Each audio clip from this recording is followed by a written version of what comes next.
What is up, everyone? How are y'all doing this evening, this cool Sunday evening in May? I am your host, Matt, and welcome to Stream Your Own Adventure. It's great to see you. War Boss right off the bat. I can't wait to die in a new and interesting way tonight.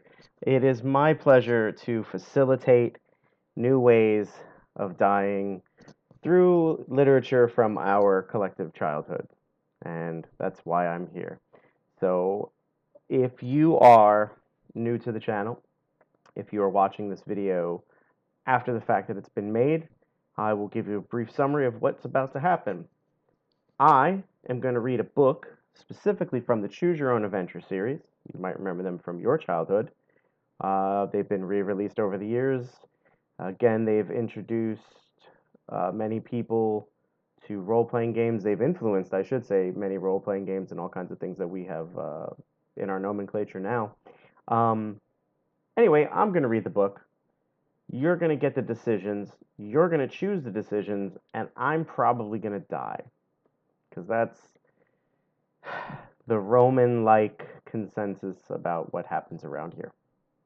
So, the yay or the nay in the mid cards. Let's see who's checking in. I got Lorraine Photography checking in. What's up? How are you? Ice King 79. Love you, brother. How are you? War Boss, of course. How the heck are you? How do you remember from other people's childhood? I barely even remember my own. Um, well, without further ado, I guess we can jump right into the insanity that is these Choose Your Own Adventure books. Um, First of all, for those of you who are imbibing, cheers. Adults only, please. All right. As I mentioned before, these books, they cost a lot of money now because everything does. So once again, I'm going to running it from a tablet digitally. If I may give a quick shout to archive.org, internetarchive.org. Lots of free books to read and stuff. And in times like these, who wouldn't want to escape to a magical land where every decision could possibly kill you? All right, without further ado, we're going to read By Balloon to the Sahara. If I'm not mistaken, this was actually re-released under a different title, and that title escapes me. So, uh, clink clink. Oh, yep, sure. Clinky clinky. The jarn is funny when I'm. Yep, yeah. Clinky clinky. Drinky drinky. And as always, when I die, we do that. So, this book boasts 40 possible endings. Um, I don't know. How many can we get to tonight? Last week we did four, and I died in three of them. And I think week one we got to about six, where I think I died in about three or four of them. I don't know. Whatever. Anyway, without further ado, I think the best part, by the way, of Internet Archive is that they're clearly scanned books. Ooh, this is an original. And you get all kinds of funny things like watermarks and dog-eared pages, which just drive me up a wall. Uh, yep, 40 possible endings, 39 ways to die. Absolutely. Um, there's always a warning page. I'll read it very quickly. Do not read this book straight through from the beginning to the end. These pages contain many different adventures you can have on your trip in a balloon. I don't know. I don't think you catch me in a balloon. Not a small one, at least. Although the Hindenburg was pretty big, too.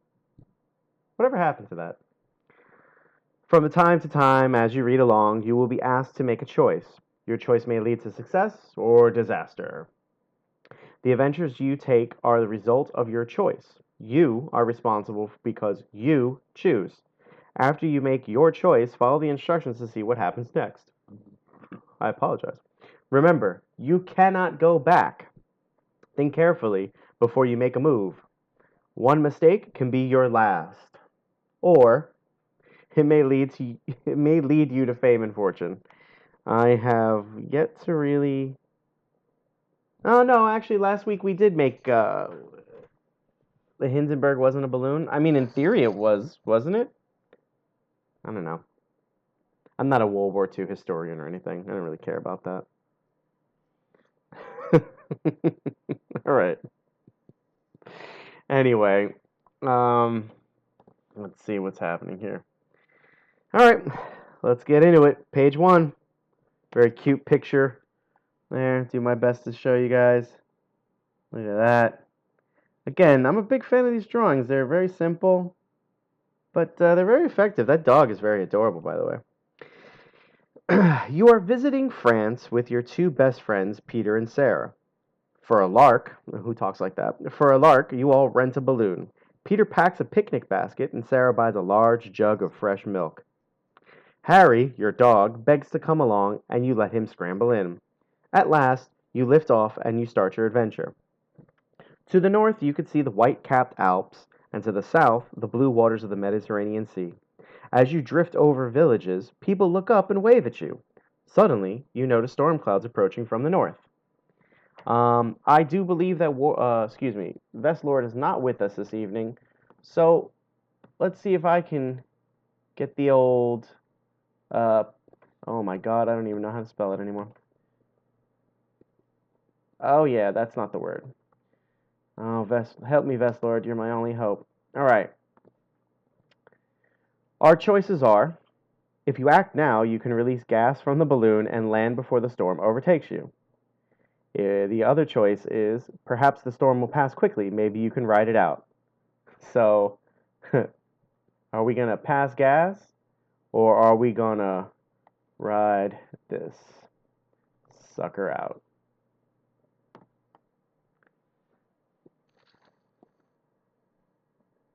Is that a Frank Costanza homage on your shirt? No, actually, Nick, and I love you, brother. Thanks for checking in.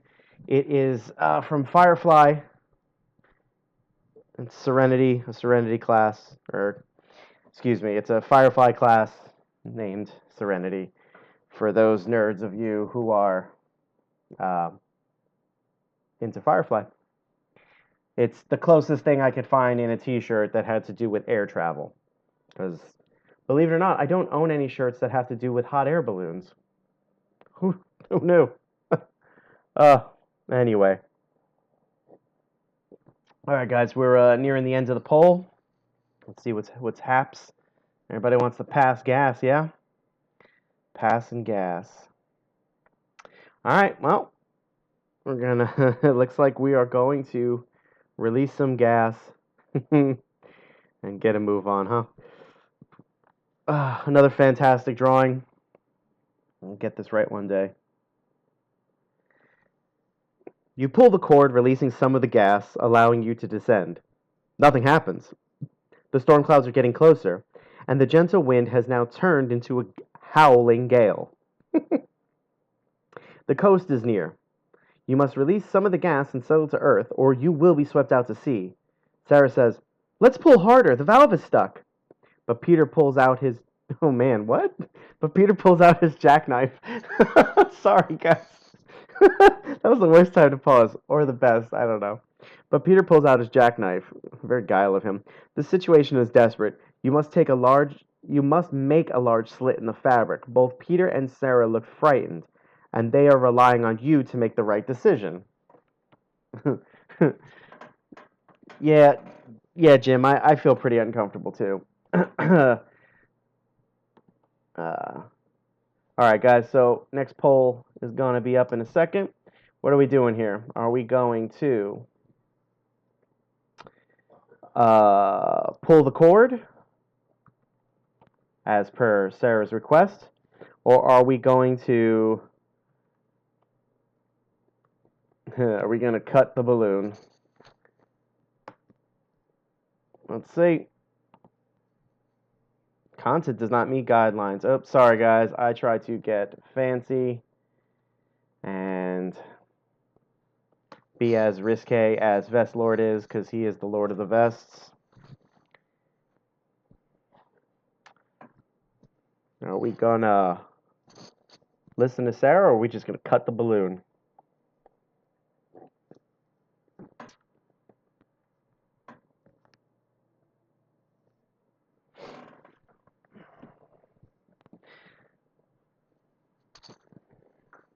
Jim Fast, not sure if you're new to the channel or not, but welcome. Appreciate you checking in. And I know I said I felt uncomfortable too, but for the record, I'm always uncomfortable. I don't know. I don't know what it is. Tea indeed. All right. Looks like we're leaning towards yeah. No, Jim, thank you, sir. War Boss, if you buy me a hot air balloon t-shirt for Christmas, I will be forced to wear it. All right, guys, it looks like we've chosen to pull the cord. Pull the cord! Page 4. You all pull together. Even Harry is able to tug on the end of the cord. You hear the slow hiss of escaping gas. Sorry, I had tacos. But without warning, the cord breaks. Warboss, you might just get your wish right now. Cold wind and rain are soaking you, and lightning flashes. You attempt to slit the fabric with Peter's knife. The knife slips from your chilled fingers. The balloon is lower now, sweeping over a village. A church spire looms closer and closer. You brush past it, startling pigeons perching on the gutters of the roof. Beyond the village, you see a sandy beach, anchored fishing boats, and sea beyond. You must do something. Sarah suggests that you toss out the anchor with its long rope. Perhaps you can snag something. The danger is that a quick stop might rip the basket apart. So, yay indeed. Next poll. What are we going to do? Are we going to uh, drop anchor? Or are we going to do nothing and hope that the local fishermen will come to your rescue when the balloon settles into the water? As we all learned last week, I don't know how to swim. Of course, I also wouldn't be in a balloon. Uh, just kind of a general rule of thumb for me. Maybe for everyone else, I don't know. And as you guys make your decision, I just remembered I have background music that I would like to play because sometimes I'd like some background. Maybe it'll jazz up your choices. I don't know. I know nothing.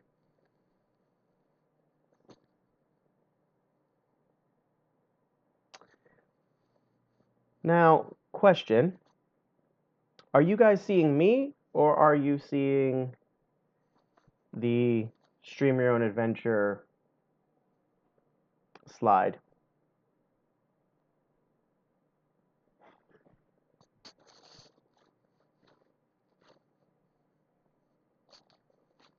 Once we've figured out what the heck is going on here, because it seems like I am just not. You see both. All right, looking at you. Here's looking at you, Jim. All right.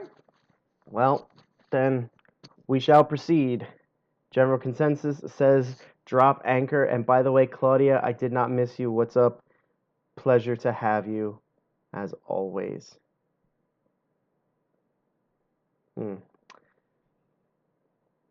Interesting. All right, well, looks like that has fixed itself. I don't know. Anyway, we are going to drop anchor. Sorry about that, guys. On to page 10.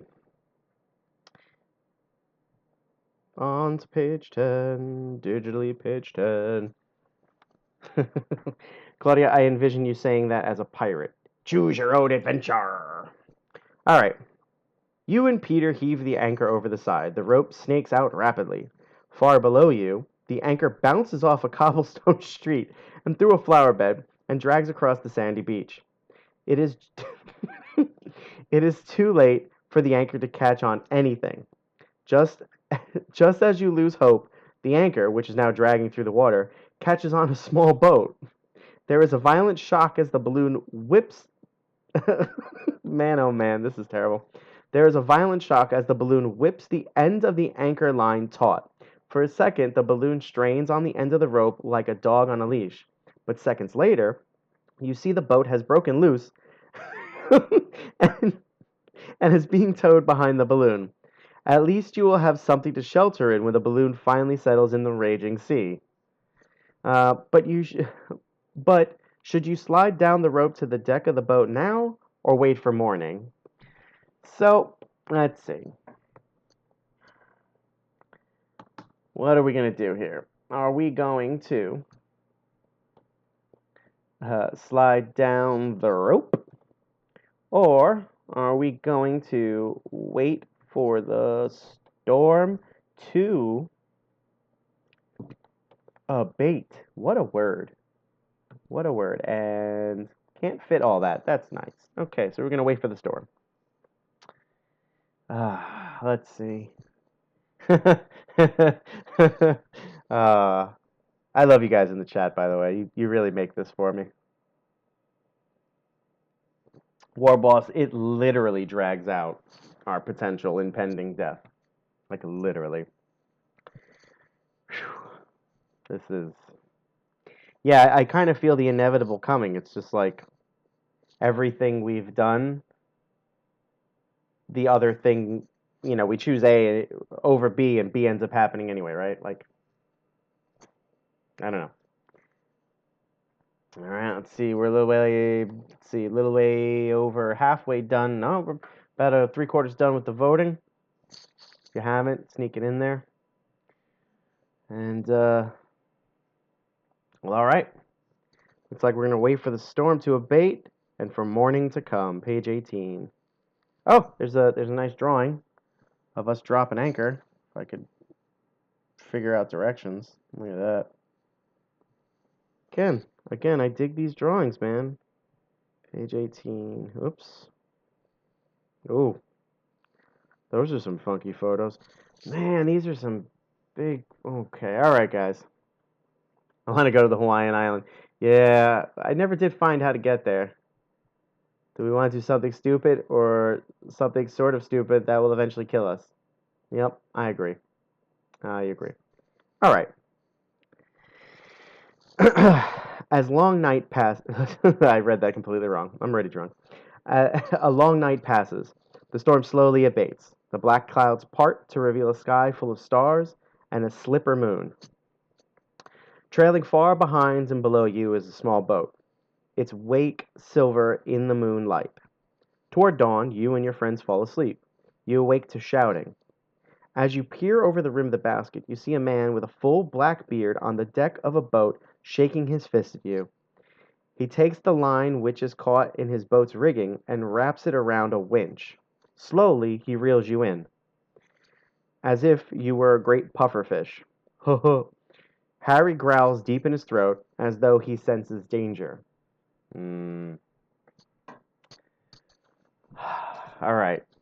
Now, these particular choices have a long description to them. So we're going to read them out first before I type the choices. Should you accept capture? Question mark. After all, it is your fault. This one comes with a moral lesson. Should you accept capture? After all, it is your fault. The man's boat has been torn loose from its anchor. Perhaps he will accept your apology and offer you food and drink. If this is your choice, turn to whatever. The other choice is Sarah is more cautious. She points out that the man is dangerous looking and very angry. Wouldn't it be safer, she says, if we were to cut loose and let the balloon sail on? Land can't be far away, and if you all feel more confident now that the storm is gone and the sun is rising. All right, guys. So, do we accept capture along with a stern moral lesson, or do we cut loose? Now, that is very funny. Oh, what have I missed already? Yep, something stupid indeed, Harry. How Harry met Sahara. Fuck, that's a good one. I love your enthusiasm, man. Start with a sword. Oh boy.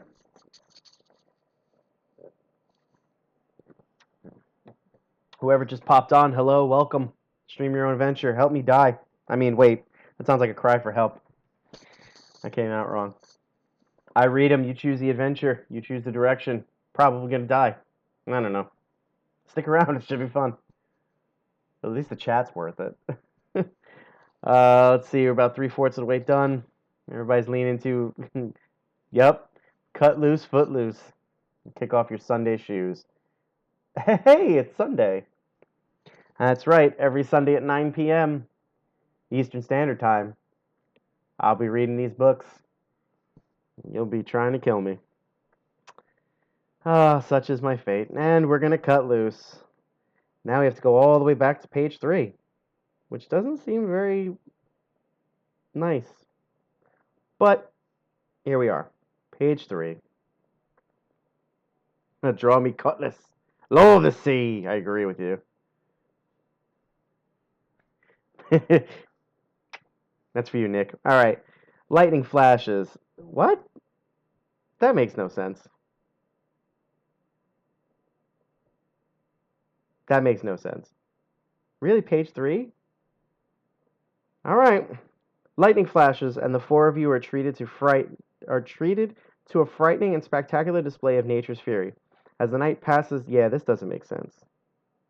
That does not make sense. I don't remember what page we were on.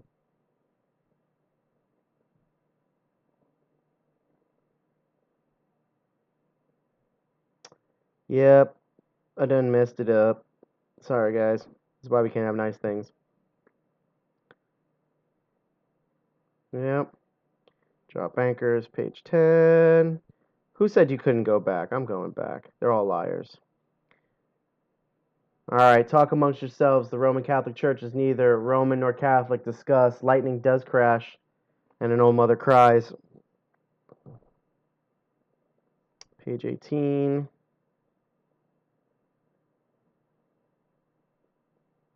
Yeah, page 3. That's weird. All right, sorry, guys. That doesn't make any sense to me, but here we are.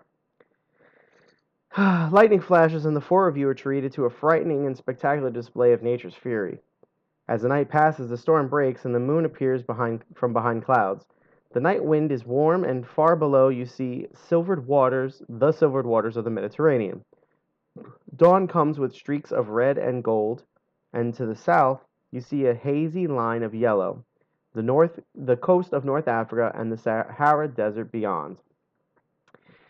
Should you try to land the balloon near the shore where fishermen could help you, or should you drift further south toward the desert? There will be cities of white with minarets, cool. Oh, is that supposed to be oasis? Oasis? Wow, that's weird. I've never encountered that word. Oases, with date palms and Arabs in flowing white robes. You take a vote. Let's see. Throw it down here. The poll asks, confusion does set in. Are we going to land near shore? Or are we going to float on like Modest Mouse? Let's see.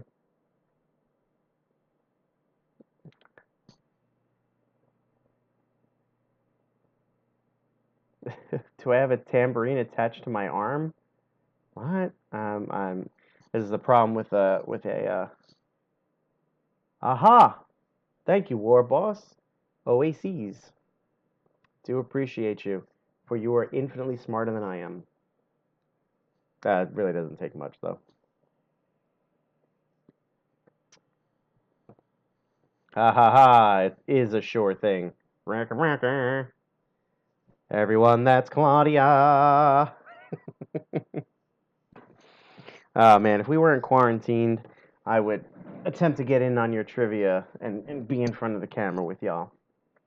They host a great trivia every Tuesday night on Claudia's Facebook page because I think Nick's still in Facebook jail. And it's a lot of fun, honestly. Their videos are hysterical. I gotta start making advertising videos like that. All right, let's see. We're going to float on. That's page 8. Feel as though... All right, page 8. The endless golden sands of the Sahara drift beneath you. After the cold night, the hot sun feels good. You see caravans with hundreds of camels, sheltered oases, and mud-walled villages. Sarah gives a shout of surprise, for there, for there to the south is a great mound of silver. As you drift closer, you see that this is a domed metal machine with hundreds of portholes set along its rim.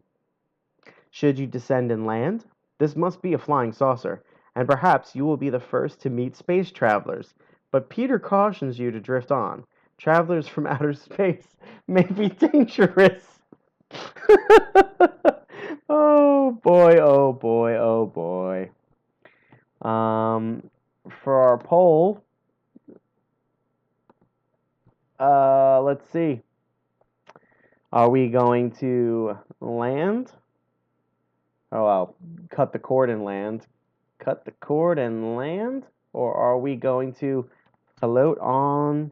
Because if you decide to play it safe, hope the space travelers won't see you. That's what is written in the book. Sometimes the text is really, really funny. And I'm going to just do some housekeeping while you guys listen. If Claudia, if it's a scavenger hunt and I'm missing out, I'm going to be very, very upset. I love scavenger hunts. I love geocaching, actually. If anyone knows what geocaching is. If you do, we could be friends. We're all friends here anyway. If Ice King's still around, he knows what geocaching is. Cut the cord, 'cause aliens. I agree. I don't know. I think I'd want to meet aliens. I was just having a discussion the other day. Recently, the Navy released those videos that there's proof, of UFOs, and nobody batted an eyelash.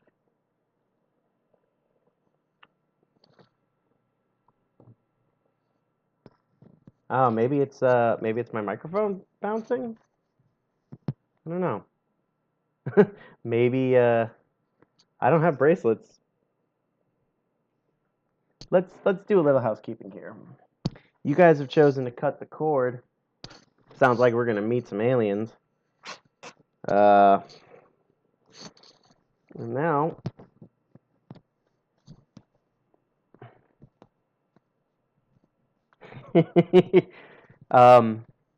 Nick, keep that in your back pocket, buddy, and you know why. I like it.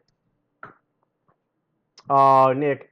Oh, Nick. Definitely write that down, please. I've got such a thought for that. I have got such a thought for that. Okay. We have decided to cut the cord and land. That's going to be page 16. No interesting drawings of them cutting the cord and landing. Oop, that's an ending right there. Well, here's a drawing. Thanks, Nick. All right. Lower and lower you drift. Finally, you settle to Earth, and the spacemen surround you. You see that although their ears are nearly as large as their hands and flap excitedly, their faces are smiling. They all point to Harry, and you realize that they think Harry is your leader because of his big ears.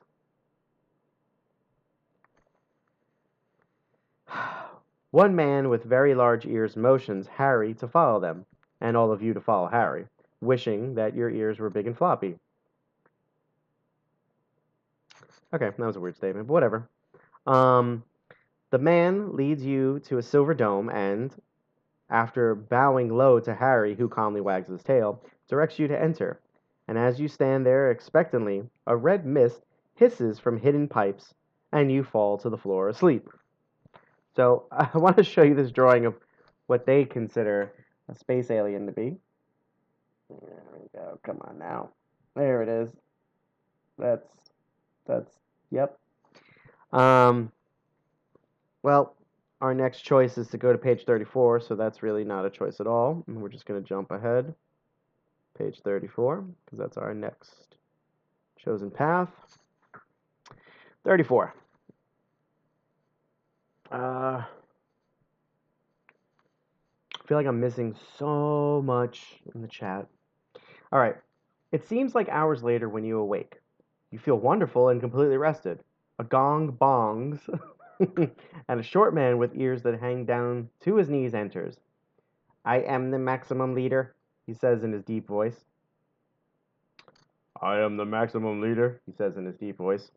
We are space-time travelers, but we have run out of fuel for our ship. It is a common material here on your planet, and we have dug for it by boring with our laser drills. Boring indeed. But we only find water and sand. This is the material we need, he says, and hands you white crystals. You smell it, and then you taste it carefully. It's ordinary salt. Okay, could have been sugar. But why would you taste it? God. There is a tribe of fierce desert men who live in the north, he continues. I'm surprised he knows north. All right. In their storehouses, they have a great quantity of this fuel. Will you help us in obtaining some? If you do not choose to, we will allow you to leave in peace. I don't know, it's terrible, but whatever. um, oh, whoops. Yeah. Apparently, pedophile is a word that you cannot use in our chat without me saying otherwise. Okay, so here are our new choices. Now that I've moved my computer, I can't figure out where to put my tablet because that's a first world problem. What are we going to do? This sounds exciting, and if you choose to volunteer, go to that page. So are we going to help out, or are we going to, quote, but if you don't want to get involved in what seems to be the beginning of a war, tell the maximum leader that you wish to go in peace.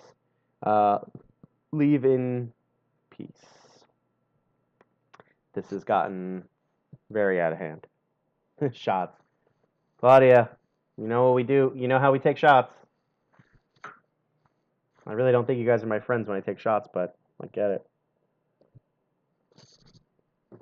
Oh, it's our collective, but man, oh man, it's ordinary cocaine. Yeah, right. Again, like you saw the drawing I showed you. If some random space dude like handed you a bunch of white crystals, would you just be like, "Hey man, let me just like snort this or taste this or something?" Like, the heck's wrong with you?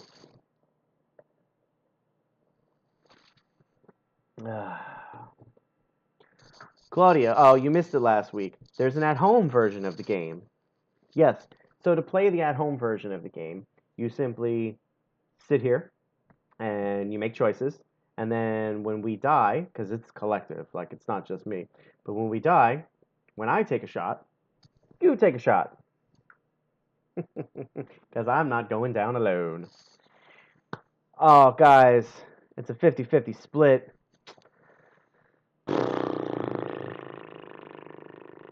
Let's start a war. Page 76. We are going to volunteer because Americans don't know how to not meddle in the Middle East and Africa. 76, here we come. Ooh, this book seems significantly shorter than other books now that I see this. Oh, I am so glad I picked this. Where's Todd? Well, Todd was traded in for a giant sea creature last week. Jim, you're absolutely right. War is upon me, whether I choose to or not. Anyway, Zoot Glebe, he exclaims with pleasure. Oh man, that's my new gamer tag. I knew I could count on you. Inflate your space traveling machine. A balloon, I think you call it, and travel north toward the Desert Men's stronghold. Some of my men will make a noise outside their walls, and when the Desert Men ride out to investigate, you, you, this is so.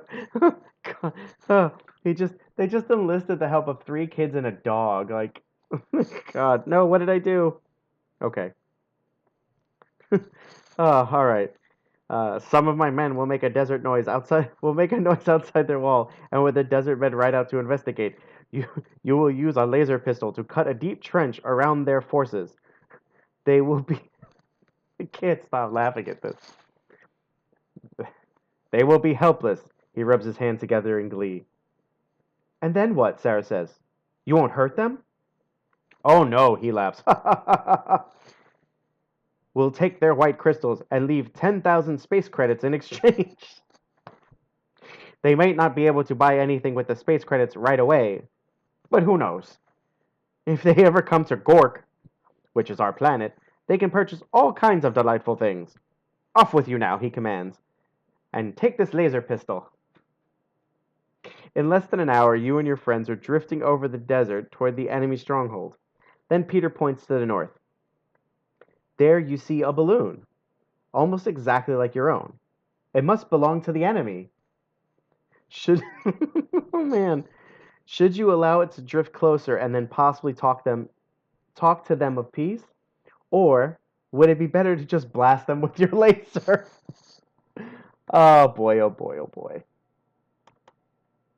Shall we attempt peace talks in midair, or shoot them with the laser? This is yeah, it might be some very foreign form of Bitcoin. Hmm. Let's see. That's not cocaine, it's meth. I mean, if it's good meth, it's blue. I don't know. We might all be collectively smoking meth right now because this story is very, very out there. Laser beams.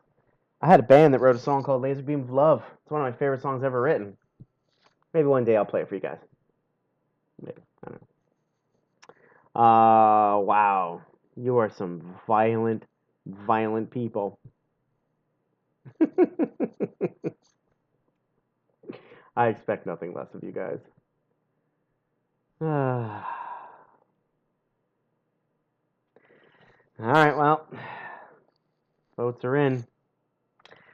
Looks like we're gonna blast our way out of this situation, huh? I like that the choices are if you choose to try peaceful negotiations, shuffle off to page 109. But can you trust them?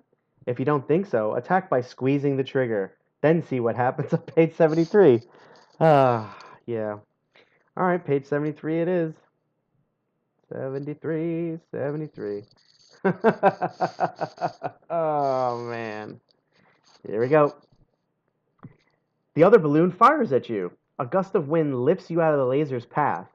You aim your beam at the enemy and pull the trigger. Blat!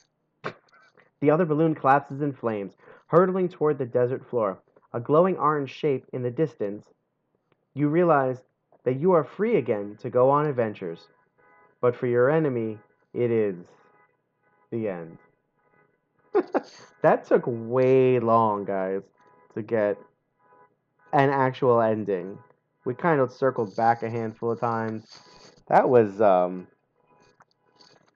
something else. And I apologize if you hear that car alarm. I've got obnoxious neighbors. So that is that's one read through. Yeah, right? Like yeah, yeah, I agree. Like we shot at this balloon and then we were free to go. Like we didn't even like fulfill our responsibility. Like I, I'm kind of upset at us. We reneged on a deal. I don't know. I don't like us very much. Nope, no death, so you know what that means. Once more into the breach. And let's go again on a magic balloon ride to our end. Alright, let me get comfortable.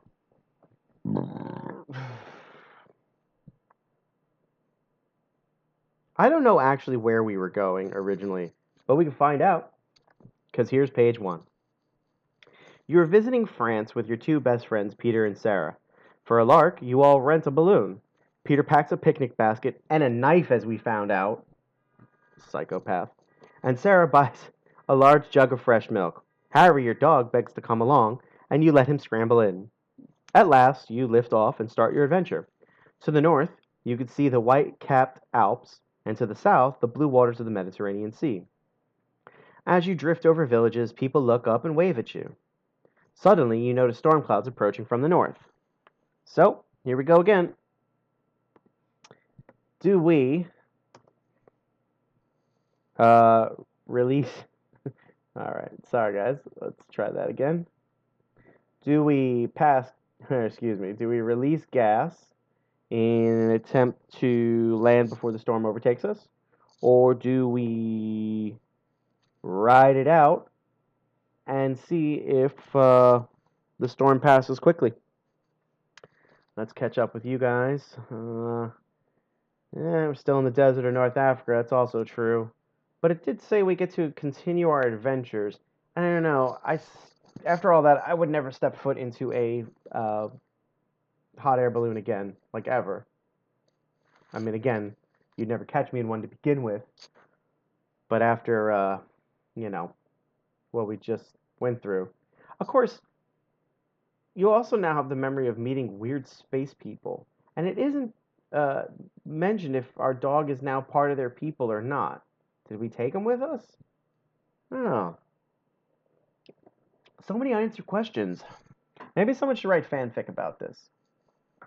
War Boss, I nominate you. Yeah, I always feel as though if you're not working towards death, what the hell is even the point, right? Well, we're gonna ride this sucker out. And yes, I'm pretty sure that Peter named his knife Jack because he's unoriginal. Ride the storm out. We're gonna go to page 3. Oh, I like this guy. What's the dog's name? Is Harry, as in Prince Harry. Um, so we have significantly jumped ahead. We bypassed a lot of that story that we just had, so this is good. Lightning flashes, and the 4 of you are treated to a frightening and spectacular display of nature's fury. As the night passes, the storm breaks and the moon appears from behind clouds. The night wind is warm, and far below you see the silvered waters of the Mediterranean, which I've seen with my own eyes. It's very beautiful and it's very blue. I recommend if you have an opportunity to check out and travel that in that way, please do. Dawn comes with streaks of red and gold, and to the south you see a hazy line of yellow, the coast of the coast of North Africa and the Sahara Desert beyond. Should you try and land the balloon near the shore where fishermen could help you, or should you drift further south toward the desert? There will be cities of white with minarets, cool oases with date palms, and Arabs in flowing white robes. You take a vote. And Righteous Phoenix, checking in. How the hell are you? Much love.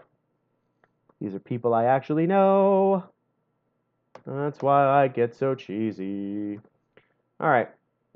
What are we doing here, guys? Are we going to land near the shore, which we didn't do last time? Or, let's see. It says, if you decide to land near the shore, release the balloon's gas and descend. To page 6. But if the lure of the Sahara is too strong to stop your flight, put on some suntan lotion and drift south towards page 8. Drift on. Okay. These are your choices. Make them good ones.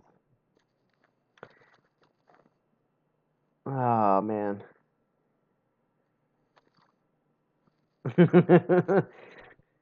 War Boss, I knew I could count on you, buddy. You're like my ride or die or something. I don't know. Clinky, clinky, drinky, drinky. Tonight's beer is provided by some New York company I've never heard of, and I don't have the can around me, so I apologize. But it's not like you're watching this anyway, and you're not going to give me a free supply, so who cares? Satan lotion. It does put the lotion in the basket. Let's see where we're at here. Almost all the way through the vote. Yeah, you are my right or die. I know I said before that you guys in the chat really make this, except for War Boss. Everybody but War Boss makes this enjoyable. Oh, excuse me. Sorry. All right, we've decided to make a landing near shore. I have to drop over to page 6. I say this stuff out loud because I know I'm going to get lost as I did before, and maybe one of you guys will be able to remember, unlike me. Page 6. Looking up and down the shoreline, you realize that you have landed on a very remote section of the North African coast. Nothing except sand and low, scrubby hills can be seen in either direction. I don't want no scrubs. But it certainly feels good to be back on solid ground again. Eagerly, you all start to explore your surroundings. Sorry, I had to change page. Harry finds an interesting bush, but it is Peter who spies the entrance to a cave which overlooks the beach. Just as you start to climb toward the cave, a dozen horsemen in white robes thunder over the top of a sand dune and ride towards you, shouting and waving swords. There's a picture, and I'll show you after I post this new poll. Are we going to put the right amount of L's in the word poll? Now we will, because I can't spell. If you decide to accept capture, raise your hands in surrender, put on a good smile, and hope for the best. Turn to page 12. So we're going to surrender Dorothy, or should I say, but if you think the horsemen are dangerous, hide in the cave that Peter has discovered on page 19 and watch your head as you crawl through the narrow entrance to the mysterious cave. um, Oh, let me show you the art before I make a Cave of Time joke, because this is totally time to make a cave joke. Here's the just adorable art of the guys that are probably going to come and kill you if we hang out long enough. I don't know. See what happens. Yeah, you know, I do wish we had we had a laser beam. Nights in White Satin. Dude, that's a great song. I'll fight anyone who says it isn't. Nights in White Satin is a great song, and I will fight you if you think otherwise. Absolutely. Absolutely. Anyway, back to this. Does the cave lead to Todd? I mean, it is a mysterious cave, and knowing our luck, it might. So let's see. If I were to make t-shirts for this, and of course you guys would buy them, what would you want on it? Would you want a picture of a woolly mammoth and the word Todd with exclamation points? Is that what you guys would want? Yeah, probably. Woo! All right, we've chosen the cave because you guys seem to think it's the cave of time. I don't know. All right, page 19 for the cave. Page 19 for the cave. That's the wrong page. All right. As you all lie panting in the cave from your hard run, you hear the horsemen thunder by. That reminds me of that opening scene in what's that? Back to the Future 3. There we go. They didn't see us after all, Peter exclaims. Cautiously, you peer out the opening. The horsemen continue on for a moment and then circle back. It looks like they did see you at first and then lost sight of you as you scrambled for the cave. They'll start to search for us soon, Sarah says. What do we do? You can see their bright swords in the sunlight. Their leader, dressed in purple robes, wheels his horse around and points directly at your cave. Other horsemen start to dismount and climb the hill towards you. I hope it's Prince in the new generation. I hope we're being hunted down by Prince in the new generation. Look, Peter shouts. There are old doors here in the cave. You examine the doors. There are 3 of them, and each is painted a different color. Perhaps they are storage vaults for smugglers, or even the entrance to tunnels. You had better choose one of them and hide. All right. Yeah, if we could clearly just go back in time, right? Let's see. So for our next poll, we have 3 choices. Please don't point your horseman at me, good sir. I mean, where else am I supposed to point them? All right. If you open the blue door, go to page 24. Peter thinks the red door is best. If you think his hunch is correct, enter the red door and go to page... Oh, and lock it behind you. Excuse me. Go to page 28. Sarah and Harry pick the white door. That's racist. What a difficult decision. But if this is your choice, be quick about it and turn to page 27. So, that's what's going on there. We got 3 doors to choose from. I'm sure 2 of them don't have cash prizes behind them. I don't know. Oh, only people of a certain age. Yeah. I'd hum that song, but I would probably get kicked off the internet. So you guys, hum it to yourselves right now.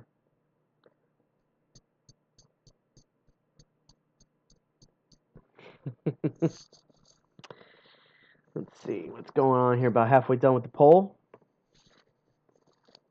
Nobody wants to go to the blue door. That's great. um,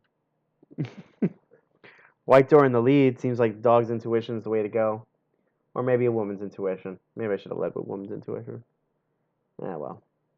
Either way, they're both smarter than Peter. And the white door it is. Alright, we're going to page 27 of this Choose Your Own Adventure book. You enter through the white door and lock it behind you. It is very dark, and in the far distance you can hear strange music. Finally, your eyes adjust to the darkness, and you can see pinpoints of stars and planets with rings of color floating in black, inky void of space. Excuse me. Floating in the black, inky void of space. As you walk along a path, you see strange, partially formed visions of black rivers rushing through rocky tunnels, of jewels and chests of gold, of green, snow-capped mountains and stormy blue seas. A voice says in your mind that you have entered a time shift, that you can move forward or backward in both time and space. Your friends hold your almost got through it. Your friends hold tightly to your arm, wondering what to do. A comet burns across the sky, and you feel the cold rain of meteor dust. It would be better to leave this strange place, and frantically, your mind reaches out to grasp a vision. Now it says, now warp through space and time to either a stormy night at sea or an underground river. Sorry guys about the tambourine sound. I'll fix that 1 second. Are we going to brave a stormy night, or are we going to go to an underground river? I'm going to mute my mic for a moment while I fix this. You guys enjoy the poll.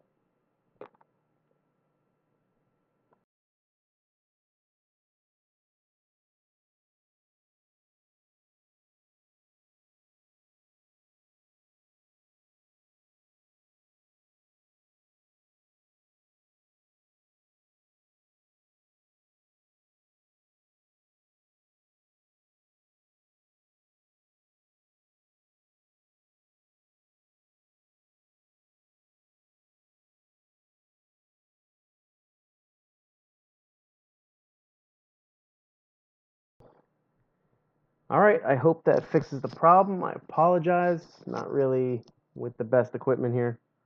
Uh, unlike some of the other wonderful content you get with Geekade, right above all the social media if you're digging what we're doing. Just follow us, man. We got a lot of great podcasts, a lot of great articles, geekade.com. Yeah. All right, anyway, it appears we are choosing the Underground River because As War Boss pointed out, we did already come from the storm. So, underground river it is. Oh no, what did I do? Aw, man.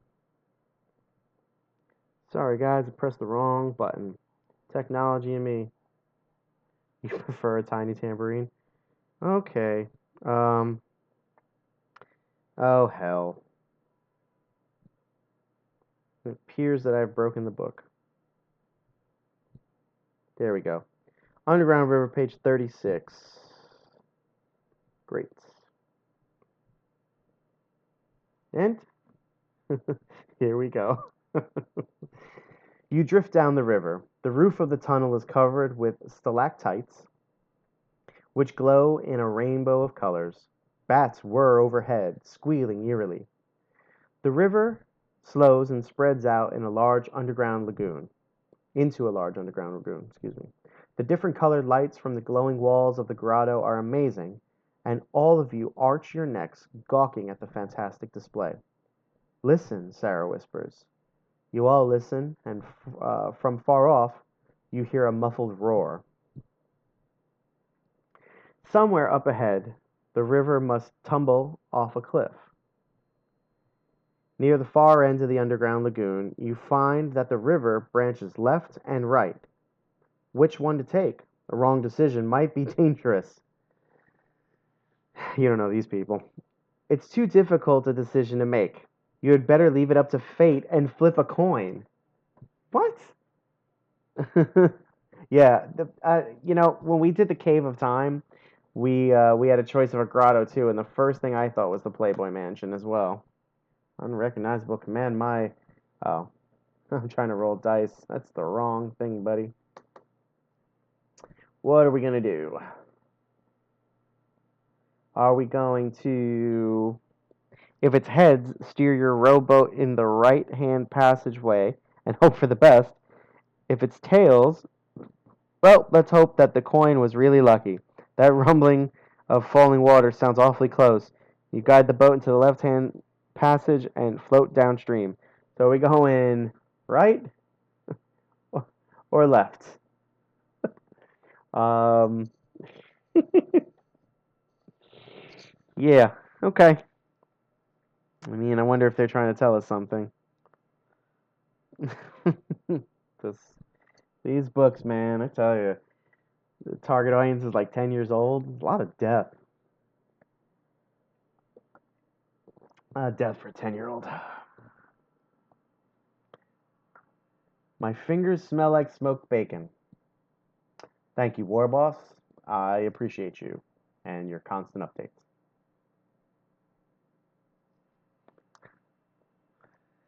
Eh, anyway. Let's see. You guys have once again not surprised me and attempted to push me to my death. So, we're going to go to the left and page 78. Page 78. There's a drawing. The rumbling becomes louder. Desperately, you and your friends try to cling to the side of the banks of the underground river, but the rocks are slippery and covered with moss. Faster and faster the river flows, and the rowboat whirls around and around in a roaring current. Just when the rumbling is so loud that you cannot even hear the screams of your friends, the rowboat shoots off into space. Over and over you tumble. You land upright with a tremendous kersplash. You are all soaking wet and scared, but thankfully still alive. The boat runs aground on a muddy bank, and knees shaking you all get out. The mysteriously glowing rocks show steps cut out of the rocks leading upward. Should you follow them upward and abandon the rowboat, or take your chances on the underground river? So there's a photo. I'm going to show you, there's a drawing. I'm going to show you in a moment. Just make our poll so you guys can decide. Attempt to get me closer to death. Let's see. If you are afraid of the dangers of the river, climb the rocky steps. There's a joke there too. But the roaring sound of the river is behind you. Perhaps it is safe to travel on by boat. If this is your decision, push out into the current and drift downstream. Let's drift on. So, those are your choices. Are we going to climb the rocky monument steps? Go again. Or are we going to drift on? I really should have put float on. It would have been too. Oh, anyway, for the drawing, which, again, I constantly say I love these sketchy drawings, and I don't mean sketchy like the dude at the gas station is sketchy. They just have a sketch style about them. Big fan of this stuff. Maybe I'll even get a tramp stamp tattoo of it. Let's see. Yeah, help. Help is a relative term, I believe. Let's see. To abandon that MF. Yeah, kind of with you on that one. All right. The final seconds of the vote. If you haven't voted, throw it in there. Looks like we're going to abandon ship. On to page 102 we go. If I can get the slider working. Ooh, it's the closest to the end of the book we've gotten. Page 102. Carefully, the four of you climb the rocky steps. At the top, you find that the tunnel is level and paved with flat rocks. Onward you move, the cool green light from the walls of the tunnel illuminating your path. Suddenly, from behind you, you hear a rusty creaking and then a crash. You turn to find that an iron grill has dropped down from its hidden recess in the roof of the tunnel, blocking your escape back to the river. And as you test the grill to see whether it will open, you hear the identical sound from further down the tunnel. Go on to the next page. There's a great drawing. It's the same kind of grill, Peter shouts. We're trapped. Frantically, all of you search for some kind of hidden device to lift the bars, but you have no luck. Imprisoned deep below the Earth's surface, you know that this is probably ... the end.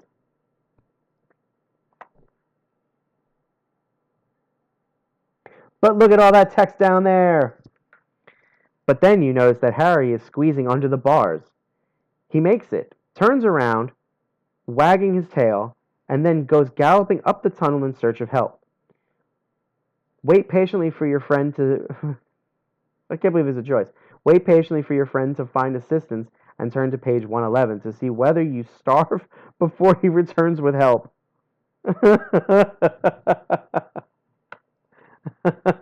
Oh boy. What am I missing over here?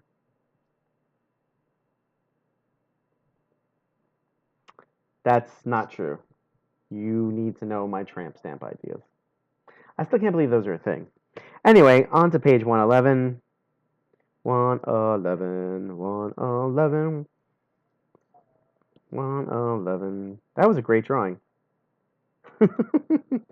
It seems as if years pass. Your dream of fresh, cool salads, roast beef, ice cream, and hot bread. On the third day, you hear the sounds of running footsteps. Soon, flashlights appear, led by a very thin and dirty Harry. Dirty Harry.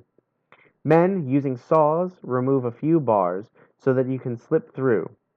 They are oil well workers. Harry has run over 100 miles through the desert to their camp and then guided them back. He just kept barking like crazy and then running off in this direction, one of the men grins.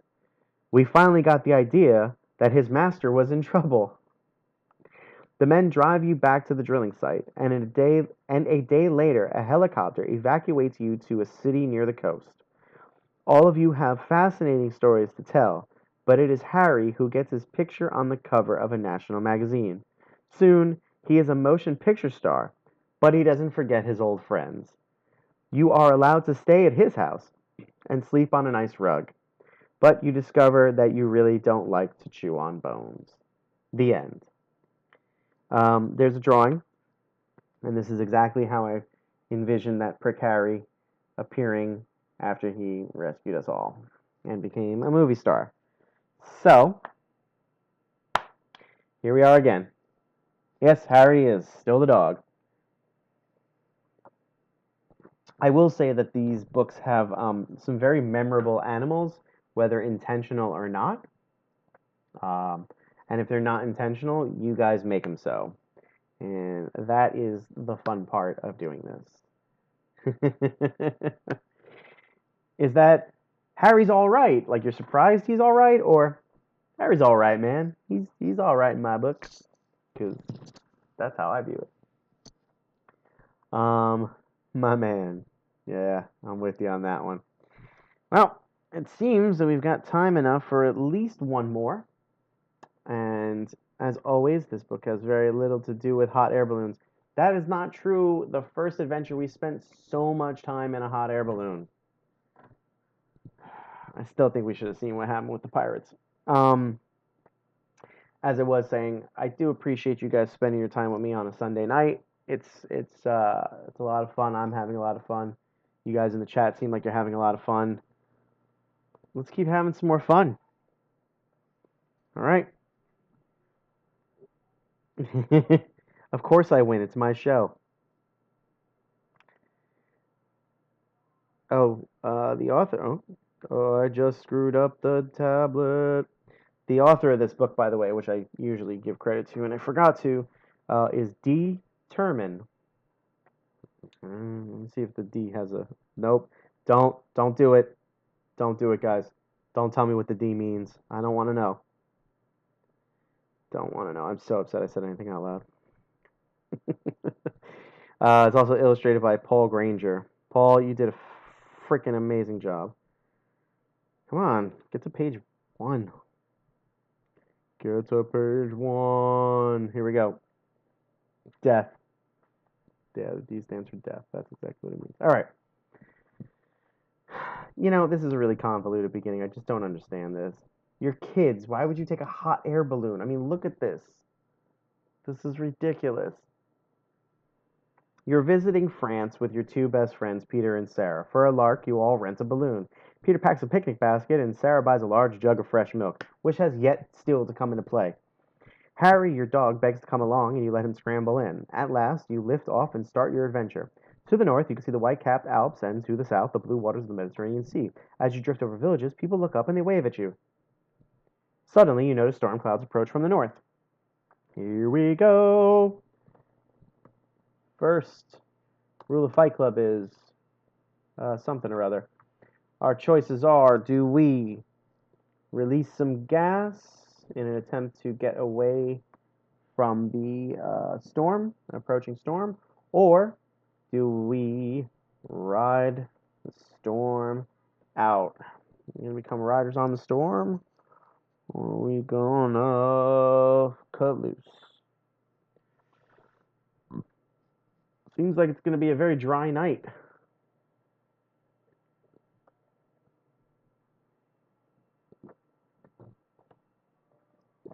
Release the hounds. 2 kids almost started World War III in the 80s. Hot air balloon. Yeah, you're right. You're right. That's the beauty of books. Beauty of books. All right. See. Sorry. I went somewhere in my head right there. Yeah, it's a War Games reference. Running out of time here. Looks like we're going to ride the storm out. I'm just going to jump ahead because it seems like that's what it's all about, unless 5 people are going to vote in the last second. Ride the storm out. Page 3. Here we go. Lightning flashes, and the 4 of you are treated to a frightening and spectacular display of nature's fury. As the night passes, the storm breaks, and the moon appears from behind the clouds. The night wind is warm, and far below you see the silvered waters of the Mediterranean. Dawn comes with streaks of red and gold, and to the south you see a hazy line of yellow, the coast of North Africa and the Sahara Desert beyond. Should you try and land the balloon near the shore where the fishermen can help you, or should you drift further south toward the desert? There will be cities of white with minarets, cool oases with date palms, and Arabs in flowing white robes. You take a vote. So, we are going to either choose to, I wish it would just put me right in the dialogue box. It's just easier to choose these. Are we going to land on shore, or are we going to float on?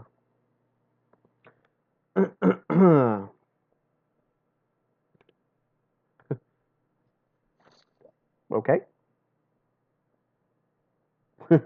You know, peer pressure is a real thing. And if you feel like you're being pressured into doing something, you've got bad friends.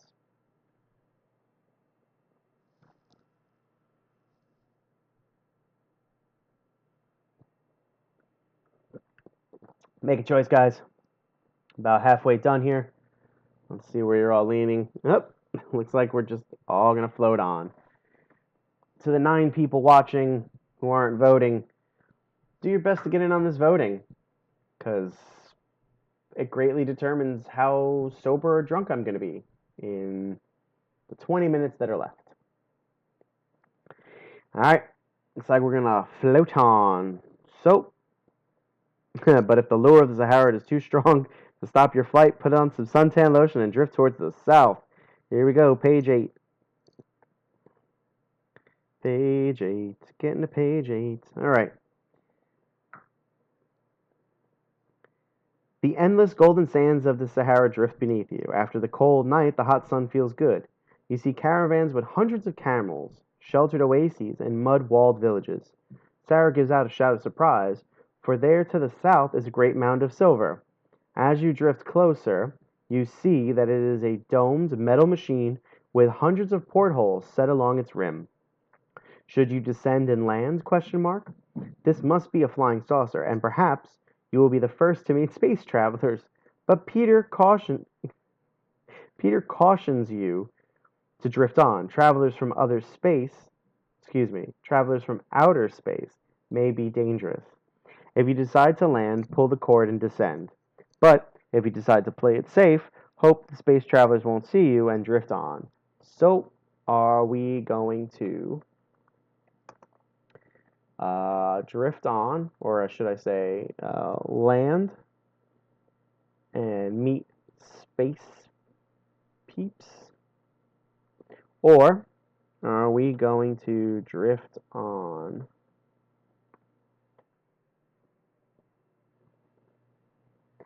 Claudia, if you go to the Bronx Zoo whenever this is all over, I'm pretty sure you can meet a camel. I think they do camel rides.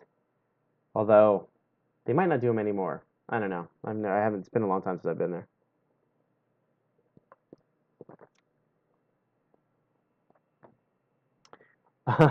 Yeah, if we just land, I feel like if we just land this balloon, we could just die on our own in the desert. And while I truly actually don't care about the humans dying, it's the dog dying that really bothers me. So, you met the camels in the Radio City Christmas Spectacular. Oh, that does not surprise me one bit. Not one bit. Oh, yeah, that makes total sense outside of Johnny Utah's. There's some really good stuff that happens at like 6 a.m. outside of a bar. Sometimes. Guys, really, we're split down the middle, land and meet space people and drift on. All right, because we've already landed and met space people, we're going to drift on. Only because, again, we've done that. So, page 17 we go. For a minute, you think you are safe. The balloon makes no sound, and you are nearly past the flying saucer's landing place. But the shadow of the balloon drifts across the saucer, and you see men looking up. A white light flares, and before you can do anything, a hole burns in your balloon's fabric. Down you go to a hard landing. Soon you are surrounded by men in blue spacesuits. Excuse me. They are smaller than you are, and very strong. Several of them shout, "Gleep Fogo! Gleep Fogo!" They shove you into a metal hut, and the door slams behind you. Harry starts to burrow excitedly in the dirt floor, and you realize that he is trying to dig an escape tunnel. Perhaps it is better to wait and see what your captors want of you. Possibly they come in peace. Yeah, they definitely lasered us. All right. Okay, so our choices are. Now let's get this poll going. Are we going to follow Harry down the tunnel, give him a hand, and crawl out? Are we going to but if you decide to wait and see what happens when your captors come and question you, be patient and go to the other page. So we're gonna hang around.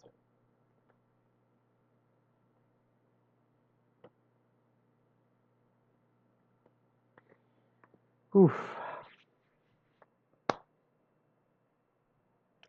Yeah, this is the part that bothers me about Choose Your Own Adventures.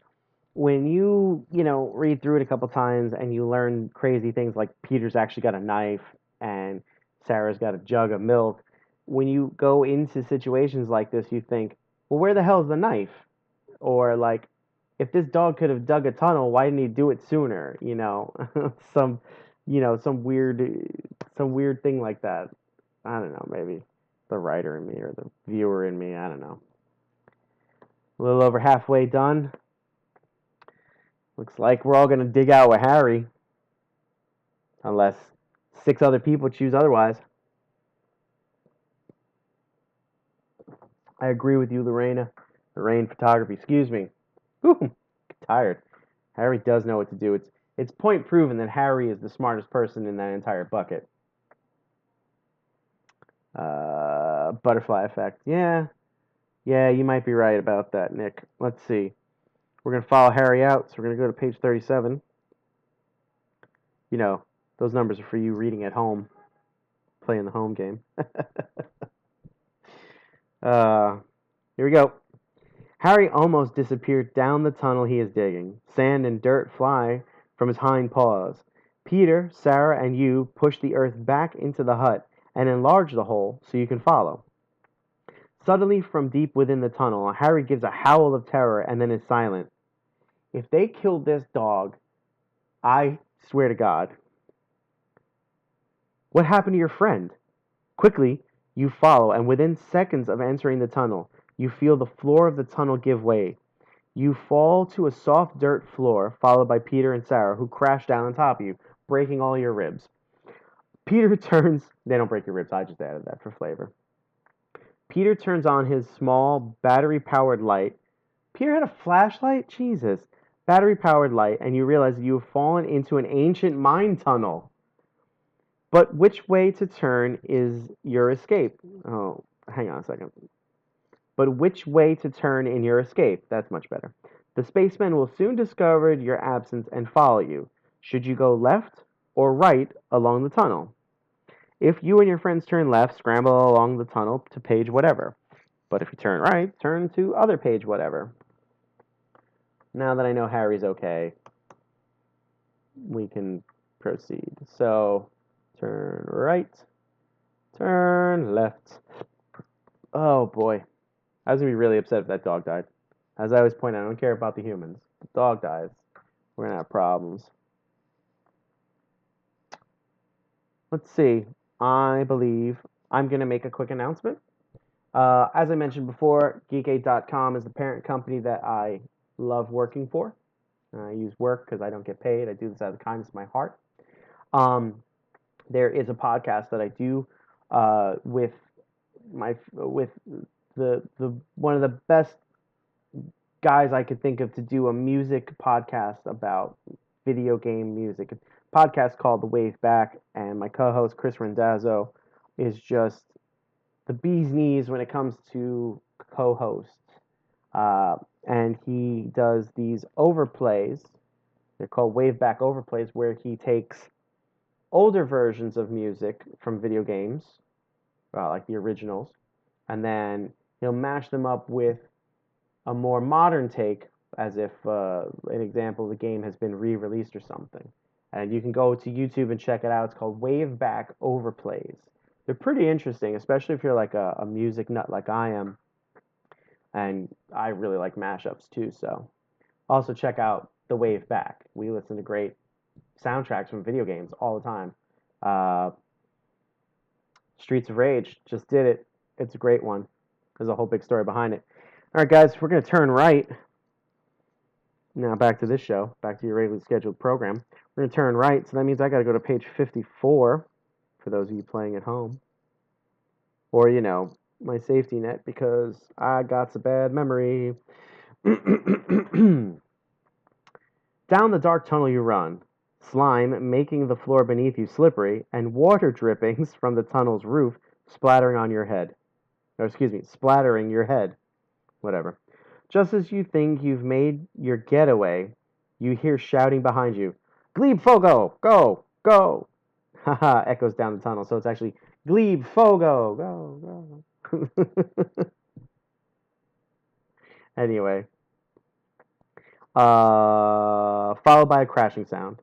A ball of light and then another zings by your head. The spacemen are firing laser bullets at you and your friends. With you in the lead, you crash into a wall. Dead end?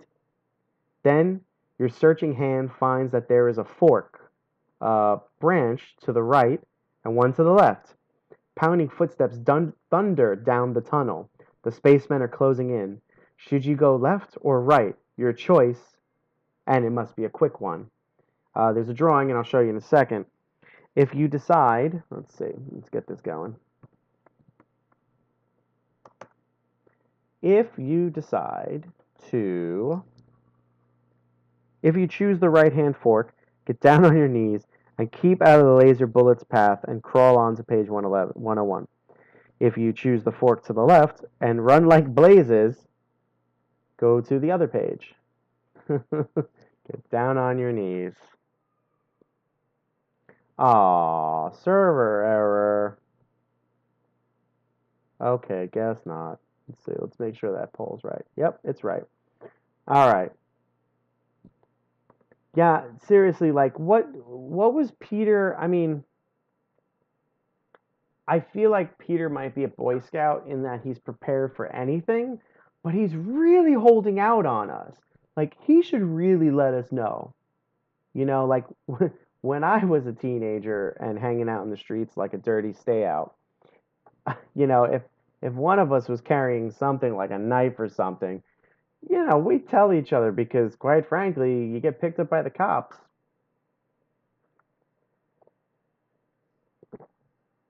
Peter's a thug. Clearly, he's a thug. Final seconds. All right. Looks like we're all going left for some weird reason. Am I business casual? I don't know, Claudia. I'd ask what you're wearing, but that sounds like a proposition. I'm going to guess you're home and you're comfortable, so it's probably not business cash. And that's that. We are going to run to the left, so page 106. Ooh, close to the edge of the book. Faster and faster you run, you stumble over stones and clods of dirt, which make a loose rumbling beneath you. Oh boy.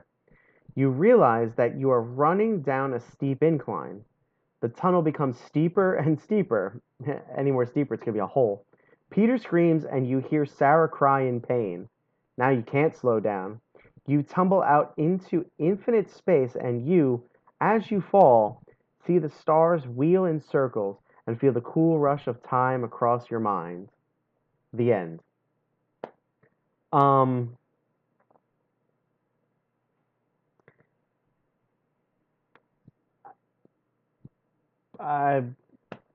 kind of at a loss here.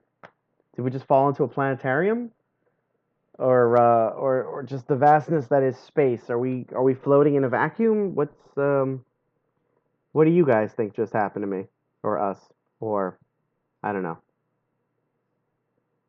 What do I don't know. I don't know if we finally died. Go back and go. Only if you could tell me what page we were on, because I don't remember. Let's see. Let's see if I can remember. Oh my God! I actually I whipped it. I wheeled it back to the right page. That's funny. Did time stop? Am I frozen? Yeah. Yeah. We're falling in the never-ending hole with Ozzie Smith. Dude, that's such a great reference. Oh man. Talking baseball. Anyway, okay. I'm gonna make a deal with you guys. That was a pretty lame ending.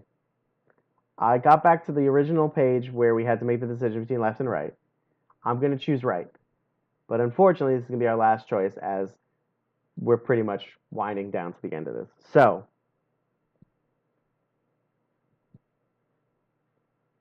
let's see. Wait a second here.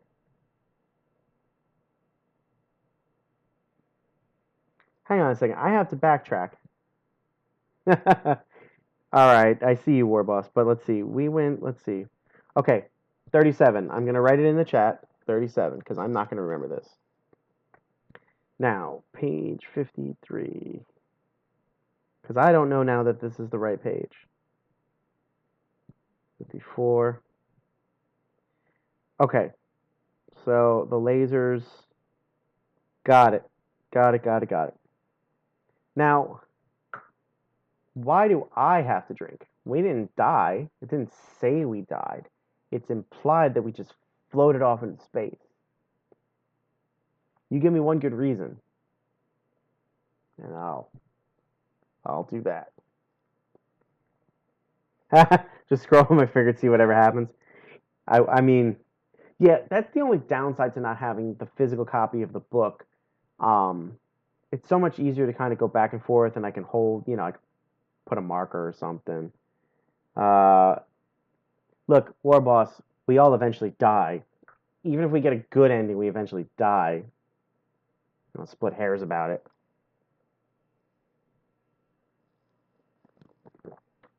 Here's to you guys.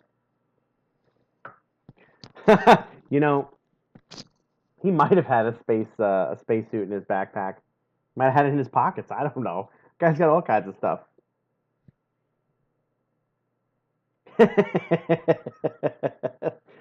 All right, let's see. Because to die means to have a sexual orgasm. What? I. Oh, oh. This reminds me. Did anybody watch? Did anybody used to watch? All right, you guys win, by the way. Did anybody watch as a youth? Parker Lewis Can't Lose. He always had that friend with the trench coat that would pull all kinds of crazy, weird stuff out of his ooh, out of his jacket. That's who Peter is. Peter is that guy. Ugh. Cheers. Ugh. Vodka's so nasty. Class act, kid and play. Okay. Yeah. Yeah, Nick's trying to get thrown out of everything. All right. Got a couple more minutes. Let's round this out. So we're gonna instead go to page 101 because I do love conversations with you guys, but I'm not gonna be a glutton. Page 101. That's 100. All right. I have a feeling this is gonna get longer. All right. On and on you crawl in the darkness. Peter is just ahead of you, and Sarah keeps nudging you from behind to go faster. But the sounds of pursuing spacemen are fading. They have chosen the other fork. And we all know what happens at that fork. But they're space people, so they're probably okay. And just when you think that you are safe, the ground rumbles beneath you, and the dirt crumbles away to leave you falling in space. Kersplash! You hit water and sink far beneath before coming up. As you break the surface, blue lights flash on. You tread water and gaze around you. You and your friends are in a deep well with perfectly smooth sides of glass. Rope ladders drop down from the top of the well, and, thankfully, you climb up. The spacemen have captured you after all. Pushing you ahead of them, they guide you to a large dome. And although they leave you alone, you know that if you try to escape again, they will deal with you very harshly. Sleep for a while. That's weird. The sentence ends, sleep for a while, comma, down to the bottom, and then turn to page 34 to meet the spaceman's leader. We all know what happens there. So, it seems like hours when you awake. You feel wonderful and completely rested. A gong bongs, and a short man with ears that hang down to his knees enters. I am Maximum Leader, he says in a deep voice. We are space-time travelers, but we have run out of fuel for our ship. It is a common material here on your planet, and we have dug for it by boring with our lasers. But we find only water and sand. This is the material we need. He says and hands you white crystals. You smell it and then taste it carefully. It's ordinary salt. There is a tribe of fierce desert men who live to the north, he continues. In their storehouses, they have great quantities of this fuel. We will help. Sorry. Will you help us in obtaining some? If you do not choose to, we will allow you to leave in peace. Space Breaking Bad. That is indeed what this is. And that is going over here. All right. Poll time. What are we doing, guys? Are we going to help them? Or are we going to leave uh, in peace? Help or leave in peace? Let's see. I had a real friend like that. Kind of awesome thinking back. Army jacket loaded with equipment. Jim, we need to talk about this because that sounds cool. I always wanted to be that guy. I think I kind of am that guy. If you were listening to episode 1, I talked about carrying around a backpack, and literally there's nothing in my backpack. I carry around a backpack, and it's got a bunch of stuff. Like, it's got pens. I got tons and tons of pens, cause, as if I'm going to grade papers like a teacher or something. I don't know. I'm weird. Here we go. They need space meth. They absolutely do. Ooh, Space Lord Mother. I once met Dave Windorf, the lead singer of Space Hog. Oh my God. That's a whole other story. I once met the lead singer of Monster Magnet, and he was a super chill dude. Um, he was actually like it was after a show at like Coney Island High or something, and he was asking us where CBGB's was. Super chill dude. I loved Monster Magnet. That's such a great band. I'm so happy you said that, Jim. Thank you for that. I better get space paid for this gig. All right, we're gonna help him out as we did last time. This sounds exciting, and if you choose to volunteer, step forward to page 76. Page 76 it is. I just saw a drawing on another page. Cracked me up. You know what? I'll just show you guys very, very quickly. uh, Ears down to his knees. So ridiculous. All right. That's not our page, though. It's not our page. All right. Zoot Glebe, he explains with pleasure. I knew that I could count on you. Inflate your space traveling machine. A balloon, I think you call it, and travel north towards the desert men's stronghold. Some of my men will make a noise outside their walls, and when the desert men ride out to investigate, we will use a laser pistol to cut a deep trench around their forces. They will be helpless. He rubs his hands together in glee. And then what? Sarah says. You won't hurt them? Oh, no, he laughs. We'll take their white crystals and leave 10,000 space credits in exchange. This passage is just the funniest passage in this entire book. 76 trombones and a big parade. This is, yeah, that's a thing. Okay. Anyway, Jim, I'm going to talk about that in a second. They might not be able to buy anything with the space credits right away, but who knows? If they ever come to Gork, which is our planet, they can purchase all kinds of delightful things. Off with you now, he commands, and take the laser pistol. In less than an hour, you and your friends are drifting over the desert toward the enemy stronghold. Then Peter points to the north. There you see a balloon, almost exactly like your own. It must belong to the enemy. Should you allow it to drift closer and then possibly talk to them of peace? Or would it be better just to blast them with your laser? If you choose to try peaceful negotiations, go to one page. But can you trust them? If you don't think so, attack by squeezing the trigger and go to another page. So our choices are peace talks, yep, or shoot first. Now, for the record, we've already shot first, and we pretty much said a big F you to our space alien friends, so maybe we shouldn't do that. Oh, I'm sorry, Jim. It's Nick who mentioned that CBGB's is a clothing store now. Yeah, that's like one of the greatest tragedies in like New York history, let alone like music history.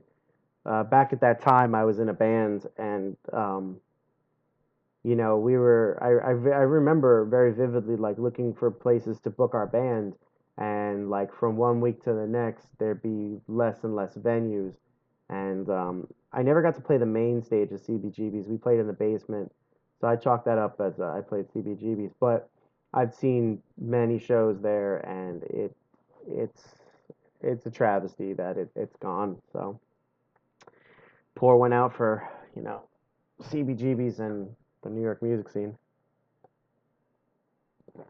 Anyway, peace talks it is. Let's see. I like space crack, space meth, or space weed. Okay, it's a time trick. We're in the other balloon, dude. That's exactly what I thought too. Let's find out if we are actually in the other balloon. Let's see. Page 109. Ooh, that's the closest we've come to. Come on now. Thing fall asleep. Oh man, I broke it.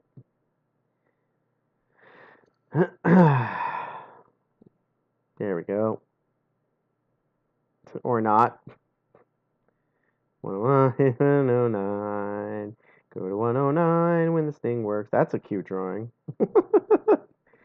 7. Almost there. 8. 9. There we go, guys. I did it. Yay. The other balloon draws nearer and nearer. You're amazed to see that the balloon is exactly like your own. As you get very close, it is almost like looking in a mirror. You were staring at another you and another Peter and another Sarah. Somehow, you have warped through time and come back and met yourselves. You have an interesting conversation with the other you.